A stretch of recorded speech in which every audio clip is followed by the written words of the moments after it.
যাচাই বাছাই করি নেই সেটা যেমন আমার ভুল, অবশ্যই আমার ভুল। বাট অন্যের জামাই যদি নিজেকে সিঙ্গেল দাবি করে মেয়েদের পিছনে ঘুরঘুর করে বেড়ায়, একাধিক গার্লফ্রেন্ড পুষে পুষে বেড়ায়, বউয়ের আড়ালে এত কুকর্ম এগুলা করে বেড়ায়, সেটা আমার কি করার থাকতে পারে বলেন?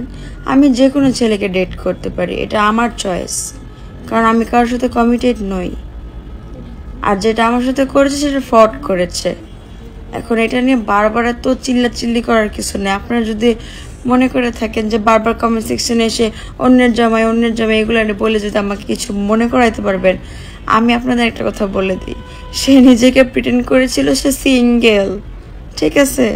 আর সব থেকে শকিং নিউজ, থাক বাদ দিই, এসব নিয়ে প্যাচাল পাড়তে চাচ্ছি না, কারণ তাদের ফ্যামিলির সাথে মিউচুয়াল বিষয়টা কথা বলা হয়েছে। সে বাহিরে না আসা পর্যন্ত আমি আর কোনো ধরনের কথা বলতেছি না, কারণ I want my money back. তো আপনাদের চিল্লাইতে মন চাইলে আপনারা প্লিজ চিল্লাইতে থাকেন। কেউ কেউ বলতেছে সব দোষ নাফিসা নিশার, সে সব কিছু জেনে শুনে নাকি ওই ছেলের সাথে রিলেশন করেছে, তোর বউ বাচ্চা আছে জানার পরেও নাকি নাফিসা নিশা মজা নেওয়ার জন্য এরকম নাটক সাজিয়েছে, লাইভে এসে নাটক করেছে নাফিসা নিশা।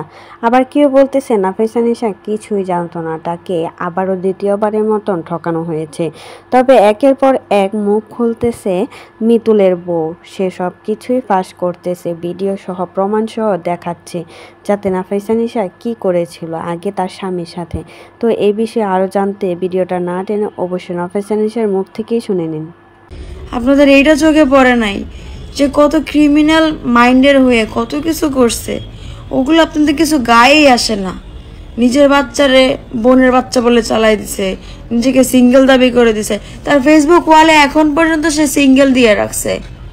এটা দেখো আপনারা যদি না বুঝতে পারেন তাহলে আপনাদেরকে কি দিয়ে বোঝাবো? তো আমার আপনাদেরকে বোঝানোর প্রয়োজন নাই।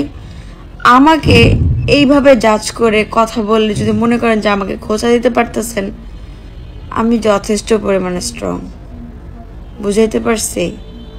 যথেষ্ট। আপনারা আমার একটা নখও বাঁকা করতে পারবেন না। এসব কমেন্ট করে নিজেদের বংশের পরিচয় দিচ্ছেন, দ্যাটস ইট। মেয়ে মানুষের সাথে কিরকম ব্যবহার করে আপনারা দেখছেন? কয়টা বেটা মানুষের কমেন্ট আছে? বেশিরভাগই মেয়ে মানুষের, কারণ মেয়েরাই মেয়েদের সহ্য করতে পারে না, এটা ইউনিভার্সাল ট্রুথ। আর এটা আবারও প্রমাণিত। মানছে কি কইব? মানছে তোমার ভালো দেখলে তোমার বদনাম করব, আর তোমার খারাপ দেখলেও তোমার বদনাম করব।